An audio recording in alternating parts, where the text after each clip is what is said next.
नमस्कार दोस्तों, मैं राजेश्वर जायसवाल हूँ। आप द नीति न्यूज देख रहे हैं। द नीति न्यूज में एक बार फिर से आपका स्वागत है। दोस्तों, बिहार में चुनाव की तैयारियां बड़ी तेजी से चल रही हैं, सरगर्मी भी है, सब कुछ है। बहुत सारे तथ्य चुनाव में नेताओं को देने पड़ते हैं फॉर्म भरते समय, आपको पता है।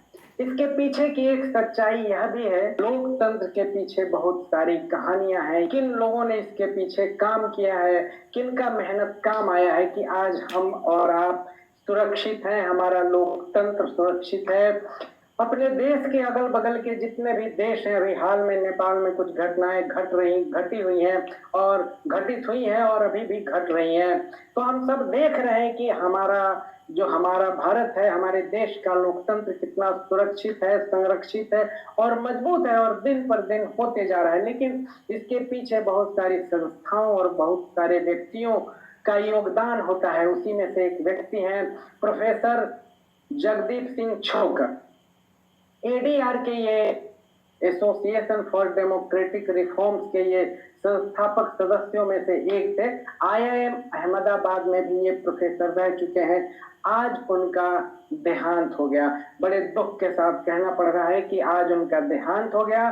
द नीति न्यूज के तरफ से मैं राजेश्वर जायसवाल उनको श्रद्धांजलि देता हूँ। मैं प्रोफेसर जगदीप छोकर को जानता भी था व्यक्तिगत रूप से, कई कार्यक्रमों में उनको बुलाया करता था। जिन जिन चैनलों पे मैं रहा हूँ वहां पर डॉक्टर छोकर को मैं बुलाया करता था। आज सुबह 4 बजे लगभग उनका देहावसान हो गया। वे लगभग 81 साल के थे। डॉक्टर छोकर के देहावसान के पश्चात हम उन्हें याद कर रहे हैं और हम चाहते हैं कि उनकी योगदान जो है खास करके चुनाव से संबंधित उसको आपके सामने प्रस्तुत करें।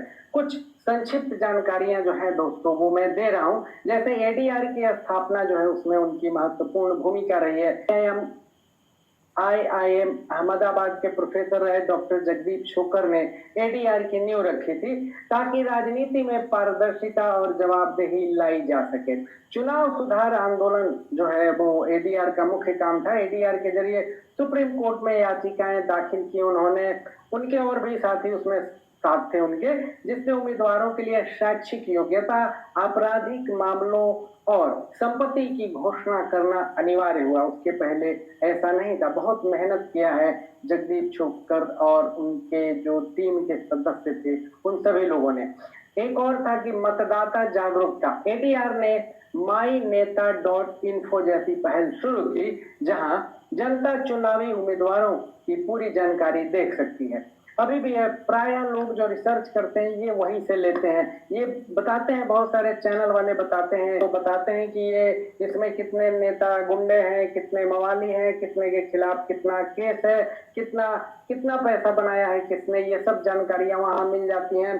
किसी के पास कम था और उसको बहुत ज्यादा पैसा बना लिया, ये सारी जानकारियां वहां मिल जाती है। राजनीतिक दलों पर निगरानी जो है उसके लिए भी उन्होंने काफी काम किया था। राजनीतिक दलों के फंडिंग और आय व्यय में पारदर्शिता के लिए लगातार जगदीप छोकर ने और एडीआर ने आवाज उठाई है। सिविल सोसाइटी के में नेतृत्व करने का भी एक महत्वपूर्ण काम एडीआर ने किया है। एडीआर के माध्यम से उन्होंने लोकतंत्र को मजबूत करने के लिए नागरिकों की भागीदारी बढ़ाने का भी काम किया है। ADR association for democratic reform जो है और जगदीप छोकर से जुड़े कुछ महत्वपूर्ण सुप्रीम कोर्ट के केस जो है संक्षेप में मैं बता रहा हूँ दोस्तों। ये जानने की जरूरत होती है जो स्टूडेंट हैं, पढ़ने वाले लिखने वाले लोग हैं या जो लोकतंत्र पे काम करते हैं, चुनाव पर काम करते हैं, उनके लिए ये बहुत ही आवश्यक है जानना कि एडीआर ने क्या क्या काम किया है। दरअसल एडीआर ही वो संस्था है जिसके किए कामों के आधार पर हम लोग बहुत सारे नेताओं की आलोचना कर पाते हैं या प्रशंसा कर पाते हैं। सबसे पहला जो काम उन्होंने किया वो है उम्मीदवारों की जानकारी अनिवार्य करना। ये 2002 में हुआ। ये केस का भी नाम बता रहा हूँ, जरूरत नहीं है। Union of India versus association for democratic reforms 2002। परिणाम क्या हुआ? सुप्रीम कोर्ट ने तय किया कि हर चुनावी उम्मीदवार को शैक्षिक योग्यता, आपराधिक रिकॉर्ड, संपत्ति, देनदारियों की जानकारी देना अनिवार्य होगा। एक दूसरा भी था उसमें कि आपराधिक मामलों की घोषणा आपको करनी होगी। ये 2003 में ये आया था फैसला। परिणाम क्या हुआ?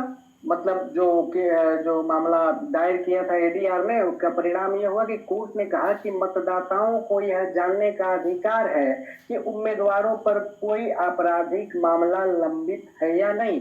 आप चुनाव लड़ सकते हैं आपराधिक मामला लंबित होने के पश्चात भी, लेकिन जानकारी देने की आवश्यकता है। एक और है जो बहुत ही महत्वपूर्ण है, जिससे सभी चुनावी पार्टियां जो है वो तिलमिला के रह जाती है, वो है NOTA, none of the above, उसको नोटा बोलते हैं। और ये आजकल बहुत प्रचलन में है। कहीं कहीं तो ऐसा होता है कि चौथे पांचवे जो कैंडिडेट्स होते हैं, जो जिनको वोट आता है, उससे ज्यादा नोटा को वोट मिल जाता है। ठीक है, नन ऑफ द एबव को एडीआर और अन्य संगठनों की याचिका के आधार पर सुप्रीम कोर्ट ने फैसला दिया कि मतदाताओं को नोटा अर्थात नन ऑफ द एबव का विकल्प मिलना चाहिए। एक और फैसला है राजनीतिक दलों के आय व्यय में पारदर्शिता। एडीआर ने कई याचिकाएं दाखिल की, जिनके चलते कोर्ट ने राजनीतिक दलों को आय और दान की जानकारी चुनाव आयोग को सौंपने का आदेश दिया। दरअसल इन सभी मामलों में जगदीप छोकर जो है बहुत मेहनत किया करते थे, परिश्रम किया करते थे, अखबारों में आर्टिकल लिखते थे, जानकारी देते थे, सेमिनार करते थे, जगह जगह जाते थे, चैनलों पे बोलते थे। और इस समय भी जहां पे ये माना जाता है कि अभी मीडिया पर सरकार का प्रभाव बहुत ज्यादा है, वहां भी चैनलों पे उन्हें बुलाया जाता था। और ये उनकी प्रतिष्ठा को बताती है कि कितने प्रतिष्ठित थे और अपने काम में कितने ईमानदार थे डॉक्टर जगदीप छोकर। अच्छा, एक और बात है कि दोषी नेताओं के चुनाव लड़ने पर रोक, ये 2013 का फैसला है दोस्तों।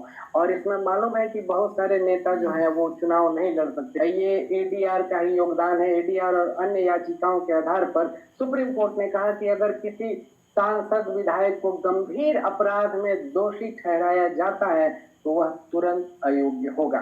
इन फैसलों ने भारत की चुनावी राजनीति में पारदर्शिता और जवाबदेही को एक नए स्तर पर पहुंचाया दोस्तों। आज उन्हें सुबह 4 बजे हृदयाघात हुआ और वो हम सबके बीच में नहीं रहे। डॉक्टर जगदीप छोकर को सादर श्रद्धांजलि।